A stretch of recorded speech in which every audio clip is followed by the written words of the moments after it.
네, 지금까지 내용 사회부 임찬종 기자와 정리를 해보겠습니다. 요즘 사람들 모이면 대통령 탄핵 심판 결과 언제 나오냐 이런 얘기 참 많이 하는데 그 가운데 변수 가운데 하나가 이제 변론 재개 여부였잖아요. 지금 대통령 측에서는 어떤 입장을 가지고 있습니까? 네, 원래 윤석열 대통령 측은 탄핵 심판 변론 과정이 부족하다는 입장이었습니다. 그러나 최근에는 보수 정치권과 윤석열 대통령 측 일각에서도 변론 재개를 해서는 안 된다는 목소리가 나오고 있습니다. 국민의힘 장동혁 의원은 여당 의원들 메신저 대화방에 마은혁 후보자 임명 카드가 남아 있으니 변론 재개 언급은 신중해야 한다는 취지의 글을 올렸습니다. 변론을 재개했다가 마은혁 후보자가 재판관으로 임명될 경우 진보 성향인 마 후보자가 선고에 참여할 가능성이 우려된다는 뜻입니다. 윤석열 대통령 대리인단 내부에서도 변론 재개를 신청하지 않는 방안이 검토되고 있는데 구속 취소로 지지층이 결집하고 있는 지금 상황이 나쁘지 않다고 판단하는 것으로 보입니다. 다만 윤석열 대통령 대리인단 공보 담당인 윤곽근 변호사는 아직 공식 방침이 결정되진 않았다고 밝혔습니다. 자, 그리고 이제 법원의 구속 취소 결정에 검찰이 즉시 항고를 포기한 걸 두고 그럼 보통 항고라도 했어야 한다 이런 지적이 있던데 사실 이게 좀 법률 용어라서 생소하잖아요. 둘 차이가 뭐고 또 검찰이 왜 안 한 건지 좀 자세히 설명해 주시죠. 네, 그러니까 법원 결정에 대해 이의를 제기하는 것을 항고라고 합니다. 이 중 재항고를 제외한 일반 항고는 즉시 항고와 보통 항고로 나뉩니다.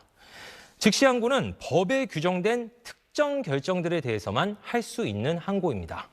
보통 항고는 즉시 항고 대상이 아닌 모든 결정들에 대해 할 수 있는 항고입니다. 그런데 검찰은 구속 취소에 대한 즉시 항고를 규정하고 있는 법 조항은 있지만 그 법 조항이 위헌 소지가 커서 즉시 항고를 못하겠다는 입장입니다.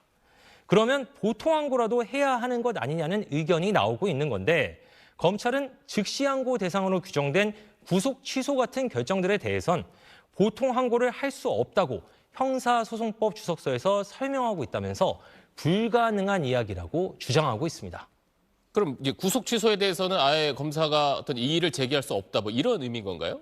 그러니까 말씀하신 대로 검찰 논리대로라면 구속 취소에 대해 검사가 이의를 제기할 수 있는 방법이 아예 없는 셈입니다. 검찰은 결국에는 법 개정으로 풀어야 하는 문제라는 입장입니다. 하지만 현행법 체계에서도 검찰이 할 수 있는 일이 있었다는 비판도 나오고 있습니다.